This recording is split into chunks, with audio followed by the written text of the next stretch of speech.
You can't start a business without money. Do you think that's true? How about this one? 90% of businesses fail in the first year. True or false? Today, I'm testing 100 of the most common business myths so you don't have to. So here's the thing. Some of these myths could change the way you think about starting and running your business. So stick around, and by the time I'm done, you can decide for yourself which myths to ignore and which ones to believe. So let's jump into testing these 100 business myths. Full disclosure, maybe not exactly 100 we're gonna go through today. I'm not an overachiever, I'm just an overtitler.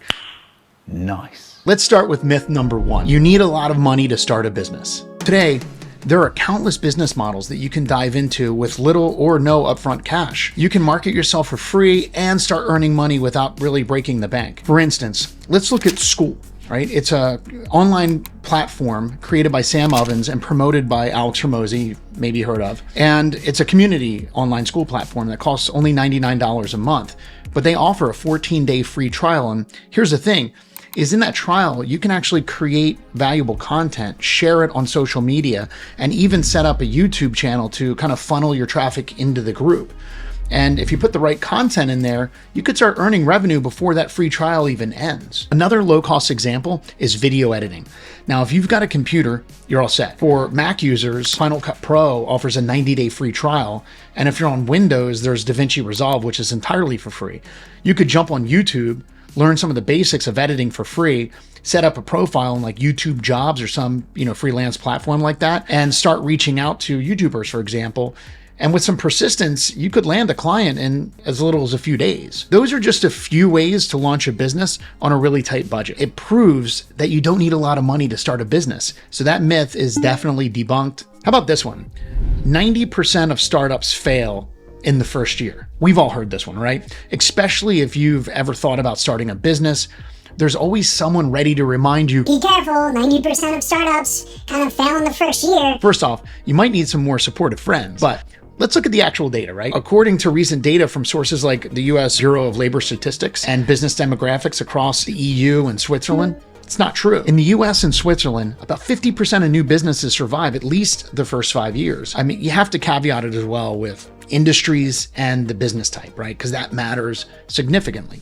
Like venture capital funded startups in Silicon Valley, for example, they have lower success rates compared to average new companies where it's maybe just the individual's money. But even then, it's still far higher than the popular 90% failure, 10% make it kind of myth that's out there. So the next time someone warns you about this fact, you can confidently tell them, actually, that's not the whole story. Okay, here's one that kills me, right?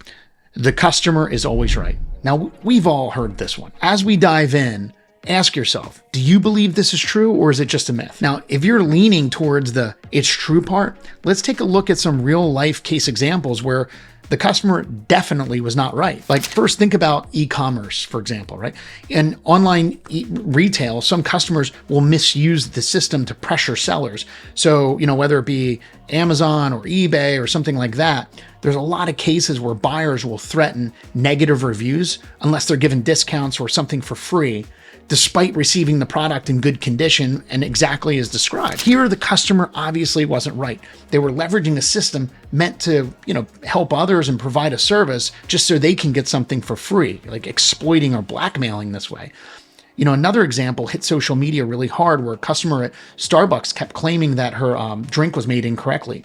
And even though the barista had made the drink exactly as it was supposed to be made, this customer still demanded a free replacement, and eventually the barista gave in.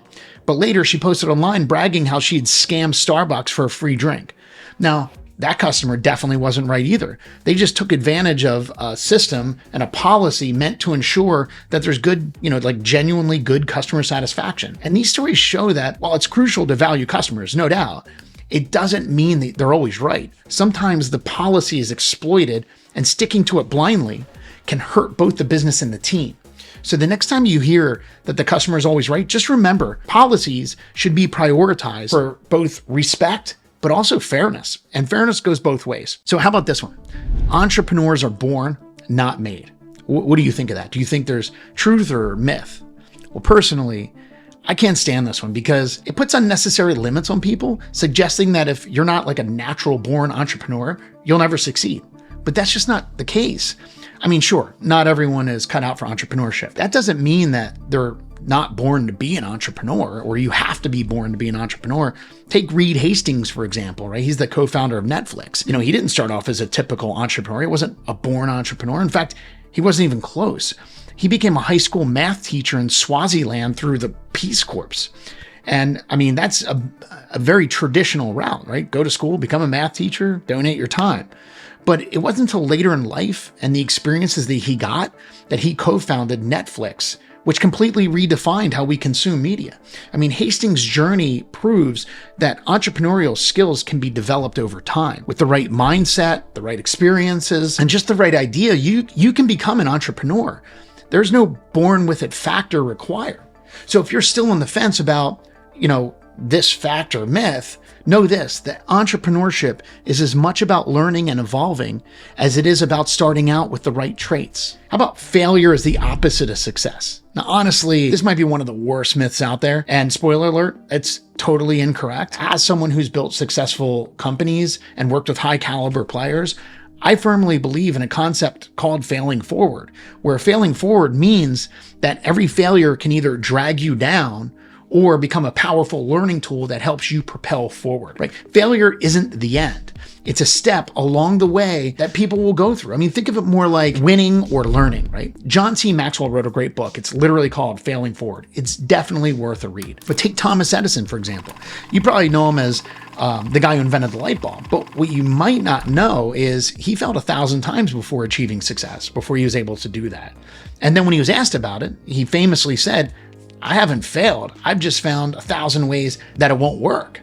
Now that mindset, that's failing forward. His willingness to treat failure as an opportunity to learn was ultimately what led him to one of the greatest inventions of all time. Failure wasn't the opposite of success in this case. It was an essential part of his journey. So the next time you stumble, just remember, it's just one more way that it doesn't work. And like Edison, you're getting closer with every step back that you have. And speaking about like setbacks, if you're starting a business, setbacks are inevitable. And that's exactly why you need guidance. So if you want like actionable, value-packed advice on entrepreneurship sent straight to your inbox, sign up for my free newsletter. Now, I'll let you know, it's only once a week, so don't worry, there's not gonna be a bunch of spam, just really practical insights that I think that will be so valuable for you, you wish it came every day. But sign up, and the link is in the description below. You can't start a business during a recession.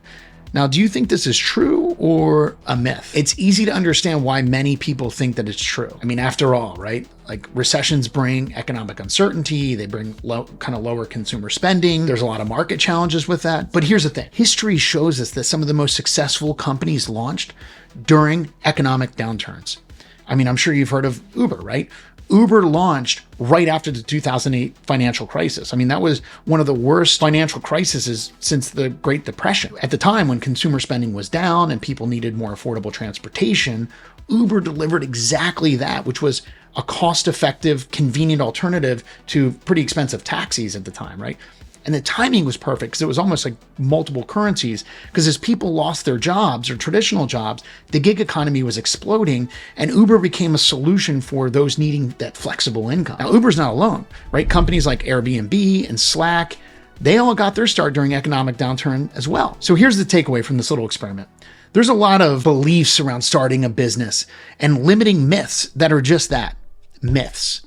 Now, so if you've been holding back because of these misconceptions, let this be your wake-up call to start questioning what you've accepted as fact. The fact of the matter is, every one of these so-called truths ended up being a myth, which is proof that you need to dig deeper, experiment, take some risks, whether it's starting a business, taking action on an idea, or launching a project that you've been putting off. The biggest limit oftentimes is your mindset. So open your mind, take action, and know that I'm rooting for you every step of the way.